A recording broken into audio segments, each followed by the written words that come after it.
Hello, everyone. Welcome to Teachly University. And today we're going to be discussing a concept called living in the end. And this is an idea devised by 20th century mystic and philosopher Neville Goddard, as you see here. And he really has gained prominence, I would say, in the early mid part of the 2000s with his work. He's become really the inspiration behind The Secret and the Law of Attraction, as you'll see as we move forward in this lecture. But I really began to study him. I find him a fascinating character.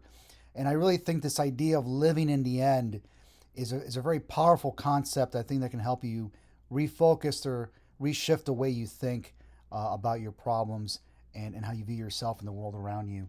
And as with every lecture, I'm going to start with a quote. This is from Goddard himself, who said, "Stop trying to change the world since it is only the mirror. Man's attempt to change the world by force is as fruitless as breaking a mirror in the hope of changing his face. Leave the mirror and change your face. Leave the world alone and change your conceptions of yourself." Notice how Goddard he's not telling you to focus on what's going on out there in your circumstances. What he's telling you is to go within and to begin working on yourself and stop trying to force or change things outside of your environment or outside of yourself. And I think we'll get to understand this quote more as we move forward in the lecture. And Goddard, just to give you some background, was an American author and mystic in the 20th century who grew up in Barbados before moving to New York City back, I would say, in the 30s and 40s. And he was really a pioneer in the self-help movement thanks to books like such as Feeling is a Secret and The Power of Awareness. And as I said, he is really the inspiration behind the Law of Attraction and The Secret. And he's really been a pioneer in this personal growth self-help space. I think he's been influential to many other personal growth gurus and experts in this field. And Goddard had a very unique perspective on religion and God. And he viewed the Bible as a blueprint for the human psyche. He viewed it as a psychological book. And he viewed God not as this external, all-powerful entity or being, as we see depicted here. And there's many interpretations. Many religions have different interpretations of God. The more traditional or conventional perception of God is someone like I guess it's more of a stereotype of a man in a beard who sits in the throne in heaven, as we see depicted here in this image, sort of this classical image of God. Of course, there's other interpretations. Other religions and society view God as perhaps energy, or a symbol within nature. There's a lot of interpretations of God, and we're not necessarily going to go through those interpretations in this lecture. That's really outside the scope of what I'm discussing. But what Goddard was talking about is that God is not something out there, and he believes the Bible is a guide or a blueprint to help us tap into our inner resources, these unused mental faculties, where he believes that our imagination is God, or God or Christ is the most powerful part of our imagination, so to speak. And to lend itself towards Christianity, he really viewed our imagination as being an extension of God or of Christ. And again, he comes from a very Christian religious perspective when it comes to how he interprets our imagination and God.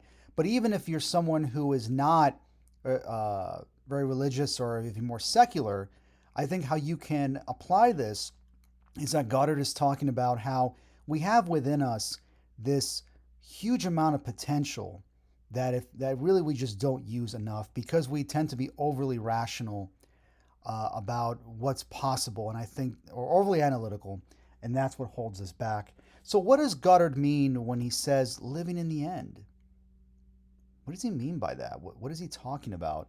And I think we have to first understand, to get a better answer to that question, is that we have to understand that as human beings, we are goal-setting creatures. We all have things that we wish to accomplish and desires we want to materialize. Many of our behaviors are driven by unconscious habits that are formed through years of conditioning based on our interactions with our environment. Thus, many of the decisions you make are based on fulfilling deeply rooted physical and psychological needs, which are the driving forces behind many of the goals we wish to accomplish. Many of our habits and our behaviors are involuntary responses to our external environment and our circumstances. And many of the decisions that we make are designed to satisfy these deeply rooted psychological and physical needs that are necessary in order for us to live a more optimal, fulfilling life.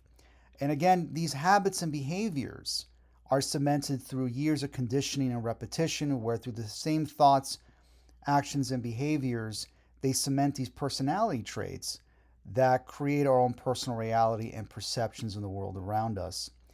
And when it comes to these physical and psychological needs, we can refer to Abraham Maslow and his hierarchy of needs, where he has this hierarchy that describes really this pyramid or foundation that we need to consider and be more deliberate in our decisions that can help us satisfy these underlying needs if we want to be able to live a more prosperous and satisfying life.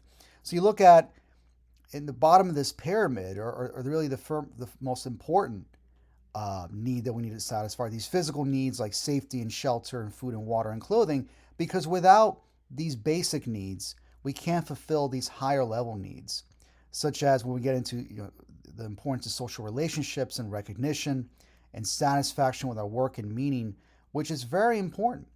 And most importantly, we have self-awareness, where really we're running on all cylinders, where we're really fully expressing ourselves and we're doing the things that we want to do. We're becoming much more aware of our strengths and our weaknesses, and we're utilizing the full strength of our mental faculties to achieve what it is that we desire. So living in the end is when you act and think as if your dreams have already materialized. And remember when I talked about how we make decisions to help us satisfy these underlying needs. All of the goals and dreams that we want to accomplish are designed to satisfy these needs. We want to have that great career, earn more money, get that great relationship, be in great health, not because we worship at the altar of materialism, but because we want to satisfy these underlying needs. And what Goddard talks about when he says, when he's discussing about living in the end in many of his works, is that to act as if your dreams have already materialized. And when you look at children, as this child here, all of us when we were kids, whenever we didn't get something we wanted, we would cry, we would whine and complain until our parents or a friend or family member would give us whatever it is that we wanted. And as you can see here, this child's pretty upset. He clearly wants something, and that's how all of us were when we were children. Now, when you fast forward to adulthood, many of us still carry over this sort of whining and complaining in a way, but we don't necessarily cry or whine like a child. Well, maybe some adults do, let's be honest. But this is manifested through frustration and anxiety whenever it is we don't satisfy these underlying needs or we don't fulfill our desires and our goals. We experience frustration and anxiety, and we think that by experiencing these negative emotions, somehow it's going to get us closer to achieving our goals, which of course we know that these negative emotions actually drive us further apart from achieving our goals. And the problem with creativity is there is often a gap between idea and materialization of that idea. What brings about frustration and anxiety is attempting to determine when and how our idea will come about. It is this uncertainty that causes us to force an outcome out of fear of the unknown and the possibility of not achieving a desire.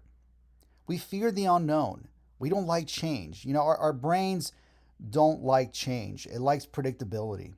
And whenever we pursue an idea or a goal, there's something that we want to do, and we don't know how to get there, or we don't know when and how it's going to happen, it creates a tremendous amount of frustration and fear. So we try to force things to happen by overworking. We try to stay busy, thinking that if we just stay busy long enough, somehow we're going to be able to bring about a goal, whether it's starting a business or maybe getting a new job or even losing weight. We think if we just burn the midnight oil, we're automatically going to get this desired result. And that's not necessarily the case. And when it comes to the way we think in terms of living in the end and imagining as if our dreams have already come true, there's two different thought networks that the brain operates in, or we operate in on any given day. There's the mind-wandering network, where this is where you are daydreaming, resting, or participating in an enjoyable activity where you get to envision a new possible future. And then there's a central executive when you are actively engaged in a particular activity. Both networks are important, but when it comes to living in the end, I believe the mind-wandering network really has a very strong role to play when it comes to living in the end. Because when you're living in the end, you're contemplating and imagining new horizons. You're asking yourself questions like, what would it feel like if I got that great job in that company? What would it feel like if I was in this relationship with that amazing person? What would it feel like if I lost weight and was in great shape? What would it feel like if I traveled to Europe, which is a destination I've been dying to go to since I was a kid? What would it feel like to accomplish these goals? And when you begin contemplating that and living in that end result, and you start asking these questions, you'll be surprised at what your brain will come up with. And you can start to feel as if your goals have already been accomplished or your dreams have already come true. And that's really the end game here, is why wait? Why wait to achieve a particular goal before so that you can feel happy and fulfilled and satisfied? Why not feel that way right now? And that's what living in the end is all about, is that it helps us reshift our focus away from all of our problems and to begin focusing on what we want. And when we begin tapping into these resources and act and feel as if our prayers have been answered, there's something that switches on inside of us, because we no longer are living based on the experiences of the past. We begin looking to new horizons, and we begin to think and act differently. By focusing on what you want, you refocus your attention on the things you want rather than the things you don't want. This shift in attention can bring about positive changes in your behavior because you begin moving in the direction of what you focus on. You are what you think about. If you're constantly thinking about your problems, if you're constantly complaining, if you're constantly frustrated and angry and anxious, well, chances are you're not going to be able to bring about new experiences and opportunities by thinking and acting in the same way that has given you the same circumstances. It requires reshifting your focus. And by living in the end, you're no longer waiting to feel empowered or happy because you already have what you seek, which is a self-realization, the power you possess for creative expression and to change your life.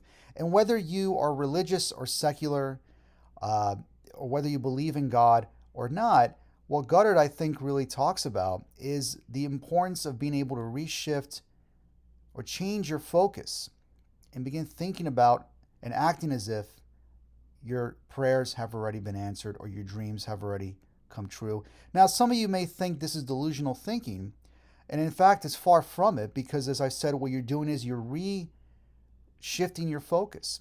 And when we go back to, and actually let's go back to the Mind Wandering Central Executive Network slide here.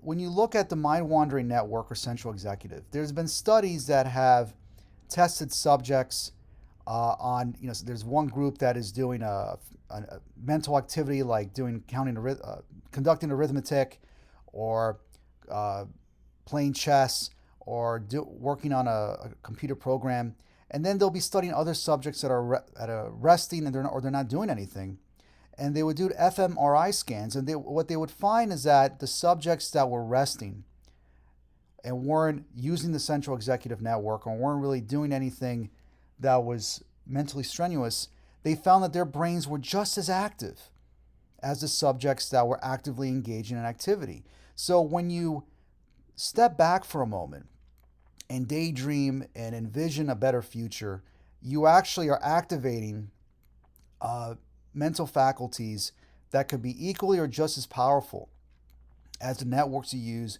when you're completely focused on an activity. So I think it's important then to really explore this concept of living in the end by taking time away from your environment, from your circumstances.